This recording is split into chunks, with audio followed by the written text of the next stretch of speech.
अस्सलाम वालेकुम dear students, class 10 कैसे हैं? ठीक ठाक हैं। मुझे उम्मीद है कि आप खुश व खुर्म हैं। डियर स्टूडेंट्स, आज हम करेंगे ट्रिग्नोमेट्रिक आइडेंटिटीज़, मतलब 7.4 एक्सरसाइज शुरू करने जा रहे हैं। और 7.4 एक्सरसाइज में जो बेसिक आइडेंटिटीज़ चाहिए या फार्मूले, जो रूल्स हैं ट्रिग्नोमेट्री के, वो सीखेंगे और उनका प्रूफ सीखेंगे, क्योंकि उनका इस्तेमाल जो है वो 7.4 एक्सरसाइज में हम क्वेश्चन की शक्ल में करेंगे। तो चलते हैं मेरे साथ साथ। डियर स्टूडेंट्स, सबसे बेसिक फंडामेंटल लॉ है sine square theta plus cos square theta is equal 1। ये फंडामेंटल लॉ है ट्रिग्नोमेट्रिक का। फंडामेंटल कहते हैं बेसिक, बुनियादी। Sine square plus cos square किसके बराबर होता है? 1 के बराबर होता है, ये याद रखना। उसी तरह सेकेंड रूल है 1 plus tan square theta is equal to secant square theta. ये जो स्क्वायर है ये आपने थीटे के ऊपर नहीं डालना, ये किसके ऊपर डालना है? टेन के ऊपर, क्योंकि थीटे का स्क्वायर नहीं होता। Is it clear? अगला है वो है 1 plus cot square theta is equal to cosecant square theta. So 1 2 3। So we have 3 basic trigonometric identities. Now we are going to prove these identities. अब यहाँ इसके प्रूफ शुरू करते हैं। इसके लिए आपको एक राइट एंगल ट्राइंगल की ज़रूरत है। ये आपका 90 डिग्री, ये आपका क्या होता है बेटे? आर। ये एंगल थीटा है, ये आप इसको वाई रख लें, इसको आप एक्स रख लें, क्योंकि थीटा की ऑपोजिट साइड को हम क्या कहते हैं? वाई। तो dear students, by Pythagoras theorem, तो इसमें पाइथागोरस थ्योरम का अगर हम इस्तेमाल करें तो हाइपोटेन्यूज बेटे क्या है?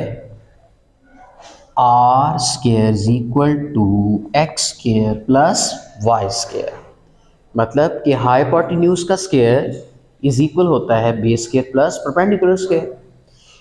देखिए बेटे, यहाँ पर कितनी साइड्स हैं हमारे पास? हमारे पास हैं 3 साइड्स, x है, y है और r है। तो हम क्या करेंगे, और इनके ऊपर क्या है? स्क्वायर्स है। हमारी ये कोशिश है कि इन तीनों टर्म्स में से एक टर्म 1 बन जाए। क्या बन जाए? क्योंकि मैं देखता हूं कि तीनों आइडेंटिटीज के अंदर 1 1 1 आपको नजर आता है। सो इस 1 को बनाने के लिए, अरे 1 को कहीं बनाना हो, मसलन 5 है, इसको 1 बनाना हो तो मैं क्या कर सकता हूँ? इसको 5 पे डिवाइड कर सकता हूँ। किसी चीज को 1 में मुंतकिल करना हो तो उसको उसी पे डिवाइड कर दो। अब मैं आर स्क्वायर की जगह 1 बनाना चाहता हूं।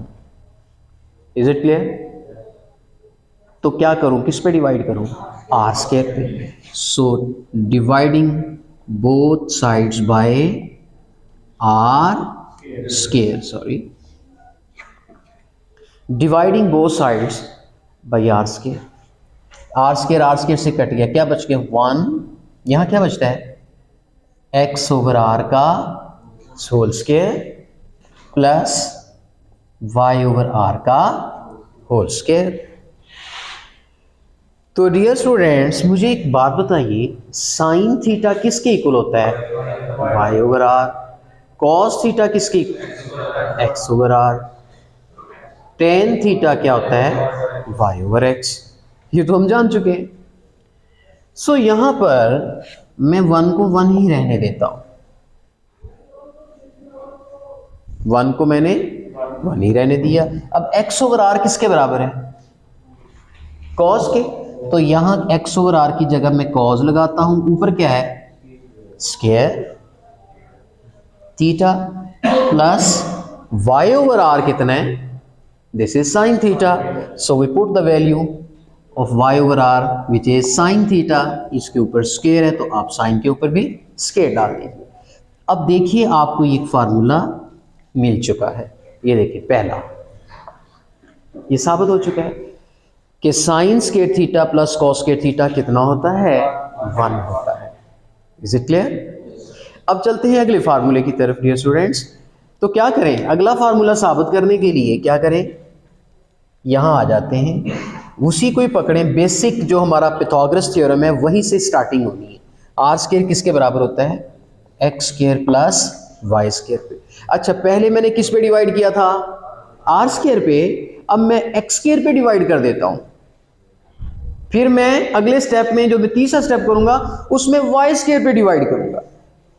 तीन वेरिएबल है ना, आर, एक्स और वाई, इसी तरह तीन ही बेसिक आइडेंटिटीज। अब मैं डिवाइड करता हूं किस पे, dividing both sides bye x square पे। अच्छा, अब कुछ स्टूडेंट सोच रहे होंगे कि क्या यूं तरतीब से, नहीं, आप अगर पहले एक्स स्क्वायर पे डिवाइड करना चाहते हैं तो कर लें। जब भी आप एक्स स्क्वायर पे डिवाइड करना चाहते हैं, आर स्क्वायर कोई तरतीब नहीं है। अगर आप एक्स स्क्वायर पे डिवाइड करेंगे तो ये वाला फार्मूला आ जाएगा, आर स्क्वायर पे डिवाइड करेंगे तो ये आ जाएगा, वाई स्क्वायर पे डिवाइड करेंगे तो ये फार्मूला आ जाएगा। तो कोई फार्मूला अगर पहले आ जाए, दूसरा बाद में फार्मूला साबित हो जाए तो कोई इशू नहीं है। अब देखें ये क्या आ गया, आर ओवर एक्स का स्क्वायर। देखें अब ये वन बन गया, एक ने तो वन बनना ही है, वन प्लस ये बन गया वाई ओवर एक्स का स्क्वायर। अब आर ओवर एक्स किसके बराबर है बेटे, एक्स ओवर आर तो है कॉस, आर ओवर एक्स इसका रेसिप्रोकल होगा, जो कि कॉस का रेसिप्रोकल क्या है, सीकेंड।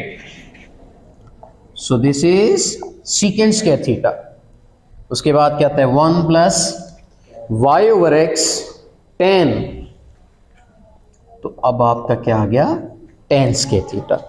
तो ये है आपका सेकेंड ट्रिग्नोमेट्रिक आइडेंटिटी। अब तीसरी कैसे साबित करेंगे वो यहां पर लिख लेते हैं, स्पेस मेरे पास इधर है ना। तो बेसिकली आपने वहीं से ही पकड़ना है, आर स्क्वायर किसके इक्वल था, एक्स स्क्वायर प्लस, अब मैं डिवाइड किस पे करूंगा, वाई स्क्वायर पे। R square over y square, x square over y square and y square over y square. देखिए एक ने तो वन बनना ही बनना है, इज इट क्लियर, एक ने तो बनना ही। अब यहां पर देखें ये क्या बनता है, आर ओवर वाई का होल स्क्वायर, ये क्या बनेगा, एक्स ओवर वाई का होल स्क्वायर, इधर क्या आ जाएगा प्लस वन। तो यहां पर चूंकि हमारे पास स्पेस नहीं है तो इस तरह करते हैं, इसी स्टेप को उठा के हम ऊपर ले आते हैं। अच्छा, आर ओवर वाई हमारे पास कितना है, आर ओवर वाई, जबकि हमारे पास तो वाई ओवर आर है, तो वाई ओवर आर साइन है, आर ओवर वाई उसका रेसिप्रोकल क्या होगा, कोसिकेंट। इसका मतलब यहां पे क्या आएगा, cosecant square theta is equal, अब एक्स ओवर वाई क्या है, चूंकि वाई ओवर एक्स टेन है तो एक्स ओवर क्या होगा, कॉट। तो ये आ जाएगा कॉट स्क्वायर थीटा प्लस आगे क्या आ गया, वन। तो इस तरीके से अब इसका नीचे वाला स्टेप जो है वो मैंने ऊपर कर दिया है। ये आपका तीसरा फार्मूला साबित, हमारा तीसरा फार्मूला है वो साबित हो चुका है। ये है basic trigonometric identities. I hope so कि आपको समझ में आ चुके होंगे। तो अब हम एक दो एनालिसिस करते हैं कि क्या ये आइडेंटिटीज जो हैं वो सेटिस्फाइड होती हैं हमारी वैल्यूज़ के लिए। अगर थीटा की वैल्यूज़ हम यहाँ पे पुट करें तो चलते हैं। तो स्टूडेंट्स अब हम एक एग्जांपल लेते हैं। हमने पढ़ रखा है कि ये एक राइट एंगल ट्राइंगल है, ये एंगल अगर 30 है, ये एंगल अगर 60 है, तो ये 1 था, ये 2 था और ये 3 का अंडर रूट था। तो यहाँ पर मैं साइन 60 की वैल्यू निकालता हूँ। साइन 60 क्या है, दिस इज 60 के लिहाज से ये क्या है, y और ये क्या है, x, ये तो है r। तो साइन 60 होता है y ओवर r। तो y कितना है हमारे पास, 3 अंडर रूट, r हमारे पास कितना है, 2। सो this is the value of sine 60। इसी तरह मैं cos 60 की वैल्यू निकालता हूं। cos 60 क्या होता है, x ओवर r। x कितना है, 1 ओवर r कितना है, 2। सो दिस इज cos 60। अच्छा, अब मैं क्या करता हूं, मैं ये फार्मूला अप्लाई करके देखता हूं कि साइंस के 60 प्लस कॉस के 61 आता है कि नहीं आता। क्योंकि थीटा यहाँ पर क्या है, व्हाट इज थीटा, थीटा कोई एंगल है, ये 60 का हो सकता है, 30 का भी हो सकता है। तो चलते हैं, अब मैं इसकी sine square 60 plus cos square 60। इसको मैं सॉल्व करता हूँ। देखिए साइन 60 की वैल्यू कितनी है मेरे पास, 3√2 का स्क्वायर। कॉस 60 की वैल्यू कितनी है, 1/2 का स्क्वायर। स्क्वायर अंडर से कट गया 3, 2 का स्क्वायर 4, 1/4, 4 एलसीएम। इसको ऐड कर दें, 4/4 कितना होता है, 1। Is it clear? तो हमने सॉल्व करके देखा साइंस के 60 प्लस कॉस के 60 को किसके इक्वल आ गया, 1 के। इसका मतलब ये फार्मूला साबित हो रहा है, वैसे भी हम साबित कर चुके। अब हम इसका एनालिसिस कर रहे हैं। अगर अच्छा एक और मजे की बात है, यहां पर कोई भी वैल्यू पुट करके आप इस फार्मूले को साबित कर सकते हैं, इस फार्मूले को साबित कर सकते हैं। अच्छा अब आप कहेंगे सर एक और चीज काबिल गौर है, यहां पर अगर एंगल थीटा यूज हुआ है ना, तो यहां पर भी वही एंगल यूज होना चाहिए, डिफरेंट एंगल पे ये 1 नहीं होगा। Point to be noted, please जरा गौर कीजिएगा मैं कहना क्या चाह रहा हूं। मैं देखें, मैं यहां पर साइन 30 की वैल्यू निकालता हूं। साइन 30 की वैल्यू क्या होगी, वो भी क्या होती है, y/r। लेकिन 30 के लिहाज से y कौन है, अब ये अब y बन गया और ये आपका x बन गया, क्योंकि 30 का ऑपोजिट एंगल तो y यही होगा ना। तो y कितना है बेटे, 1, और r कितना है, 2। अब इसी तरह cos 30 किसके बराबर है, x/r।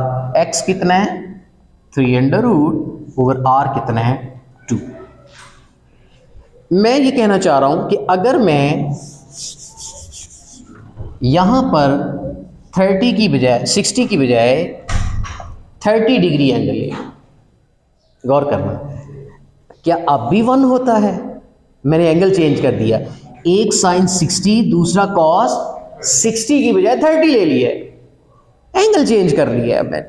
अब मैं देखना चाहूंगा कि क्या ये 1 के बराबर होता है, नहीं होगा कभी भी, क्योंकि ये मैं अर्ज कर चुका हूं कि साइन स्क्वायर जिस एंगल का होगा कॉस स्क्वायर भी उसी एंगल का होगा, तब उनका सम 1 के बराबर होगा। तजर्बा करके देख लेते हैं। अब देखिए साइन 60 कितना है, 3√2 का स्क्वायर, और कॉस 30 कितना है, 3√2 का स्क्वायर। अब स्क्वायर अंडर से कट गया 3, नीचे 2 का स्क्वायर क्या आ गया, 4। ये स्क्वायर अंडर रूट से कट गया ऊपर 3, नीचे 2 का स्क्वायर 4, और ये 4 एलसीएम, 3 + 3 कितना आ गया, 6/4, जो कि 1 नहीं है, ये तो कैंसिल होके 3/2 बन जाएगा।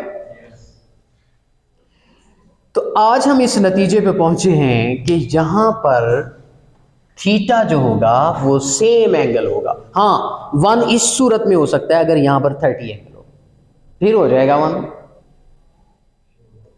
तो आप अगले जो 2 फार्मूले हैं उनको भी साबित कर सकते हैं, यहां से साइन कॉस टैन की वैल्यूज निकाल के, तब वो भी साबित हो जाएंगे। तो डियर स्टूडेंट्स, मुझे उम्मीद है कि आज की ये 3 बेसिक आइडेंटिटीज़ जो हैं वो आपको समझ में आ चुकी होंगी। एक और बात बताना चाहूँगा, यहाँ से और भी कुछ फार्मूले निकल सकते हैं। मैं थोड़ा सा हिंट आपको दे देता हूँ, मिसाल के तौर पे कैसे, जैसे 1 + cot स्क्वायर थीटा किसके बराबर होता है, किसके बराबर होता है, कोसिकेंट स्क्वायर के। अच्छा 1 को अगर मैं इधर ही रहने दूँ, कॉट को उधर ले जाऊँ, तो क्या बन गया, ये cosecant square theta minus cot square theta. यानी इस फार्मूले के अंदर एक और फार्मूला निकल आया, ये आप देख रहे हैं, निकलता है ना। तो बेसिकली ये 3 फार्मूले आने चाहिए, उनके अंदर से आप जो मर्जी फार्मूले बनाते जाएं। इसी तरह साइन स्क्वायर + कॉस स्क्वायर 1 के बराबर होता है, अगर कॉस स्क्वायर फिर किसके बराबर होगा, ये साइन उधर चला जाएगा, 1 - साइन स्क्वायर थीटा, ये भी एक फार्मूला है। Is it clear? अच्छा अगर साइन स्क्वायर इधर रखना चाहते हैं, साइन स्क्वायर इधर रखना चाहते हैं, तो कॉस उधर 1 में से क्या हो जाएगा, माइनस हो जाएगा, ये भी एक फार्मूला है। तो इस तरीके से डिराइव हो जाते हैं उन फार्मूला से फर्दर आगे। तो मुझे उम्मीद है कि आपको ये बेसिक आइडेंटिटीज समझ में आ चुकी होंगी। इनसे आगे फिर डिराइव करना वो वक्त के साथ साथ जो क्वेश्चन की डिमांड होगी उसके साथ साथ इंशाल्लाह बनाते चले जाएंगे। लेकिन इन तीनों को आप अच्छी तरीके से याद कर लें, इनको याद करने की ज़रूरत नहीं है। तो डियर स्टूडेंट्स, मुझे उम्मीद है कि आज का टॉपिक आपको बहुत आसान लगा होगा और बेसिक जो आइडेंटिटीज़ हैं उनका जो सबूत है, उनका जो प्रूफ है, वो भी आपने सीख लिया है। तो नेक्स्ट लेक्चर तक आपसे चाहते हैं इजाज़त। अल्लाह हाफिज़।